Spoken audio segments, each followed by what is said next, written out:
O Senhor esteja convosco. Ele está no meio de nós. Proclamação do Evangelho de Jesus Cristo, segundo Lucas. Glória a vós, Senhor. Naquele tempo, Jesus disse aos fariseus: havia um homem rico que se vestia com roupas finas e elegantes e fazia festas esplêndidas todos os dias.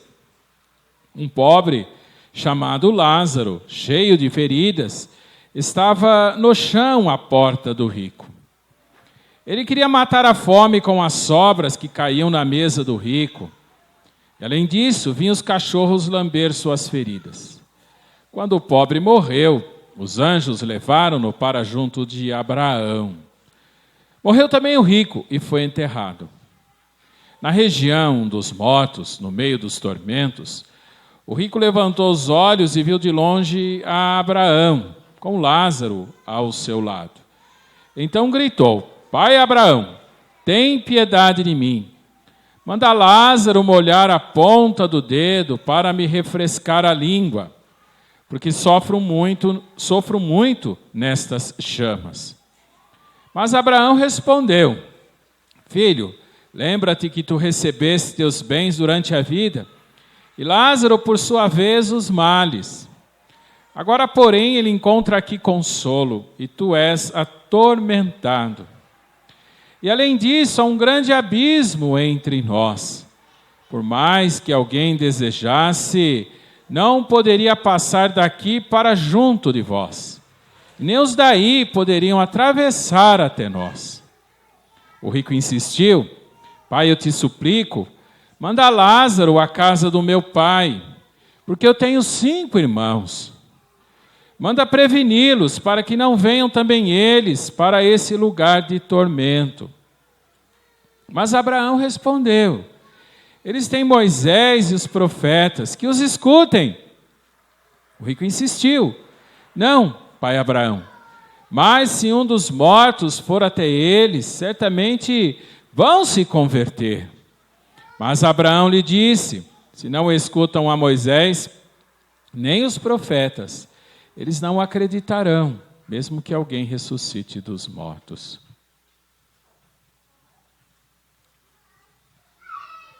Palavra da salvação.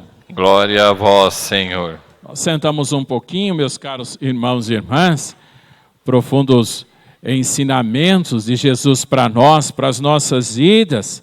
Na verdade, nós estamos indo numa sequência aí desse Evangelho de Lucas, que Jesus vai nos ensinando questões que diz respeito diretamente às decisões que nós tomamos no nosso dia a dia, diz respeito aos encaminhamentos que nós fazemos, aquilo que de uma certa maneira diz respeito direto ao nosso existir. Nós vimos lá, algumas semanas atrás, Jesus, por exemplo, nos falando as condições que ou as decisões que precisamos tomar, as posturas que precisamos tomar na nossa vida para ser seus discípulos. Ele falava lá do desapego, da necessidade de nos doarmos, assim como exemplo ele que se doou na cruz. Ele falava inclusive se desfazer, o desapego lá das pessoas e até da própria vida, e o desfazer até de bens. Aí semana passada o Evangelho nos colocava diante daquela situação de um homem, um patrão que tinha um administrador que foi acusado de desviar, de esbanjar os bens. Ele demitiu e aí o administrador agiu com muita esperteza e foi inclusive elogiado. E qual foi a esperteza? Ele abriu mão. Ele tinha um tanto que para receber o patrão, a parte que era dele, ele abrindo mão disso, foi elogiado porque ele percebeu que mais importante do que os possíveis bens eram os relacionamentos que são mais importantes. É isso que deveriam estar no primeiro lugar. E a decisão dele de fazer amigos, que foi elogiada. Na verdade, meus caros irmãos e irmãs, o Evangelho de Jesus, Ele bate de frente, muitas vezes, com aquilo que o mundo coloca como sendo o mais importante. Nós somos motivados a pensar que nós seremos felizes a partir do momento que nós temos as coisas, a partir do momento que nós podemos comprar as coisas, a partir do momento em que nós possamos ter para consumir. E Jesus fala para nós o tempo todo que nós, na verdade, seremos felizes quando descobrimos a importância dos outros para nós em nossas vidas. E sermos capazes, inclusive, de nos doar para as outras pessoas. Temos atitudes generosas de partilha. Aí que nós verdadeiramente descobriremos o sentido do amor de Deus, da doação, e o sentido da nossa vida. A postura do mundo e a postura de Jesus nos ensinando através do Evangelho. Eu retomo dessa maneira porque é justamente essa fala inicial que nós temos aqui, por exemplo, na segunda leitura, essa carta de São Paulo a Timóteo. Olha o que ele fala para Timóteo. Olha, Timóteo, você é uma pessoa de Deus, você é um homem de Deus. Olha, foge destas coisas perversas. O que Paulo está falando? Ele está falando justamente da lógica do mundo, desse querer, querer, querer. Foge disso, Timóteo. Pelo contrário, olha, procura a justiça, a piedade, a fé, o amor, a firmeza, a mansidão. Aí completa Paulo. Combate o bom combate da fé. E o que nós conquistaremos dessa maneira? Paulo diz aqui para nós, conquista a vida eterna. Ou seja, façamos de nossa vida um caminho sólido, seguro, para chegarmos ao reino definitivo, alcançarmos a vida eterna. E exatamente esta questão tratada para nós no Evangelho de hoje. A vida eterna.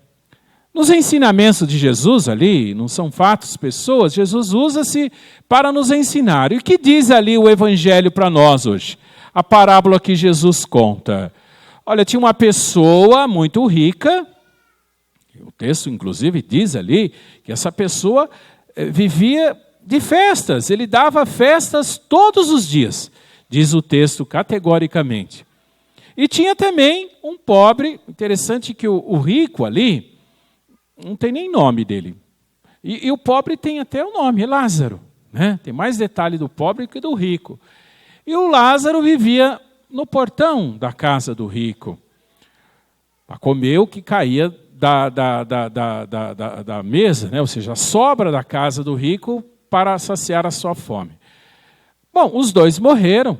Para encurtar a história, o rico foi para o inferno e o pobre foi para o céu. Deixa muito claro ali a leitura. Bom, a gente pode fazer uma interpretação assim. Fácil. Olha, veja bem, o rico era ruim, o pobre era bom. Então, por isso, o rico foi para o inferno e o pobre foi para o céu. Bom, se a gente pensar assim, está tranquilo, gente, fica facinho. É só a gente ser bom, a gente vai para o céu. Mas a verdade é que a mensagem ali é muito mais profunda. Não é tão simples assim. Primeiro, em lugar nenhum fala que o pobre era bom. Não fala isso. E não fala também que ele era ruim. Simplesmente essa questão não é nem abordada. Diz apenas que ele era pobre, morreu, foi para o céu. Agora, com toda certeza, pelo texto, a gente não pode afirmar que o rico era ruim. Muito pelo contrário. Vamos pensar um pouquinho. Diz lá o texto, o Lázaro ficava lá no portão da casa do rico. E não ia embora, sinal que ele comia. Vinha comida, porque senão ele ia para outra freguesia, como se diria. Agora, a informação mais interessante no texto é o diálogo que se estabelece, então, com esse rico no inferno, com Abraão. E esse diálogo, inclusive com um desfecho muito interessante, toma boa parte da parábola. Diz lá o texto que o primeiro, o rico lá, atordoado no calor do inferno, ele fala assim, olha, manda o Lázaro vir aqui dar um pouquinho de água, que eu estou morrendo de sede. Aí o Abraão fala assim, ai filho, eu sinto muito, não dá. Você teve aí a sua vida, as suas escolhas, você está do lado de lá, nós estamos do lado de cá, eu não posso ir para lá, você não pode vir para cá. Interessante que ele não reclama, ele aceita.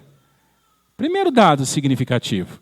O segundo dado, ele pede para que o Lázaro, alguém, fosse na casa do pai dele para avisar os irmãos, para que eles também não venham para esse lugar de tormento. Ora, se ele fosse uma pessoa ruim, ele não estava nem aí com ninguém, muito menos com os irmãos. Ele poderia falar assim, eu me lasquei, eles que se lasquem também. Não seria uma postura de uma pessoa ruim? E ele se preocupa. Ele não é ruim. O mais assustador dessa parábola é justamente isso. Ele não é uma pessoa ruim. A gente pode dizer, inclusive, que ele é uma pessoa boa. É um coração bom. Mas foi para o inferno. E agora? Por que ele foi para o inferno, mesmo sendo uma pessoa boa? Esse evangelho nos desafia e nos provoca um questionamento. Olha, nós podemos afirmar com toda certeza que o que levou aquela pessoa para o inferno, a gente traduziria a vida dele ou as escolhas dele numa única palavra. E aqui eu tenho usado nesse final de semana. O que levou ele para o inferno foi a indiferença. Com toda certeza.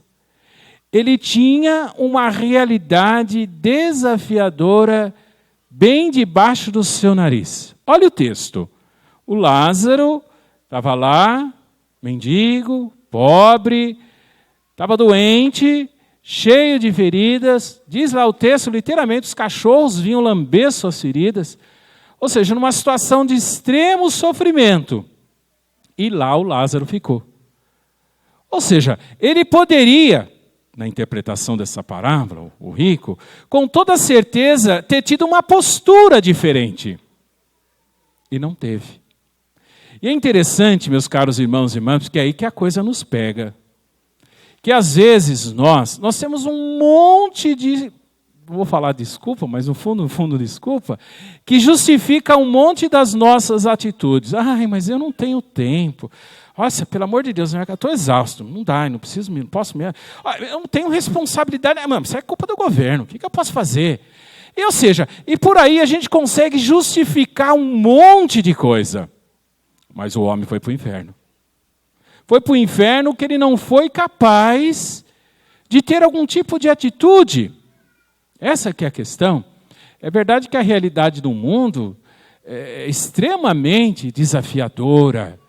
É verdade que tem um monte de situações que nos pegam. E é verdade que muitos dos nossos argumentos, eles podem até ser verdadeiros, corretos, justos. Mas o que não pode acontecer é um endurecimento do nosso coração quase que permanente e que nos leve a situações de comodismo. Primeira leitura ali, Amós, uma sequência da leitura da semana passada, ele fala justamente de uma forma dura. Ele escreve num contexto de grande prosperidade de Israel, em que muitas pessoas ficaram ricas. Essas pessoas se distanciaram do resto do mundo, embora houvesse muitos pobres. É interessante que o Amós ele visualiza uma grande desgraça que aconteceria. De fato, o reino do norte, onde está Samaria, ali, que citada, acaba sendo destruída pelos assírios. E são as pessoas mais ricas que acabam sendo levados como escravos. É por isso que ele fala assim, eles vão estar na primeira fila dos desterros. Talvez se eles tivessem sido um pouco mais generosos, os pobres talvez, que ficaram, não foram mandados, pudessem ter tido uma atitude também de solidariedade na hora da desgraça. O que é certo, meus caros irmãos e irmãs, que muitas vezes nós não sabemos o que fazer. Nós muitas vezes ficamos em dúvidas. O que nós não podemos é ficar indiferentes. Como que nós nos orientamos? A conclusão do Evangelho, olha, pede para ir lá avisar. Aí a palavra diz assim, olha, mas eles têm Moisés, eles têm os profetas. Isso aí, quando cita no Evangelho Moisés e os profetas, está querendo dizer, eles têm a palavra de Deus. Essa semana se celebra, inclusive, o dia da Bíblia, esse final de semana, porque é dia de São Jerônimo, dia 30. Jerônimo foi o grande responsável pela tradução da Bíblia, então o mês de setembro é dedicado à Bíblia. Nós temos a palavra de Deus, o Evangelho, para nos orientar. A palavra de Deus para que nós possamos colocar a nossa vida, seguir as nossas vidas a partir dessa palavra de Deus. Manda alguém dos mortos. Aí Jesus fala assim, mas ele já ressuscitou. Está no nosso meio, Cristo Jesus, o mistério pascal. O que mais falta? Falta, na verdade, transformarmos esta palavra de Deus em algo como referência para nós e para as nossas vidas. Vamos voltar aqui esse diálogo de Paulo com Timóteo, muito interessante. Olha o que ele fala para nós na segunda leitura. Olha, Timóteo, aí você pode colocar o seu nome, falando para você, falando para mim, falando para todos nós. Devemos procurar a justiça. Nós somos pessoas justas, pessoas corretas, que de fato aquilo que é justiça, verdade, além dos nossos interesses, mas dentro de uma perspectiva da verdade do reino de Deus, é aquilo que nos move. Sejamos pessoas piedosas, somos piedosos.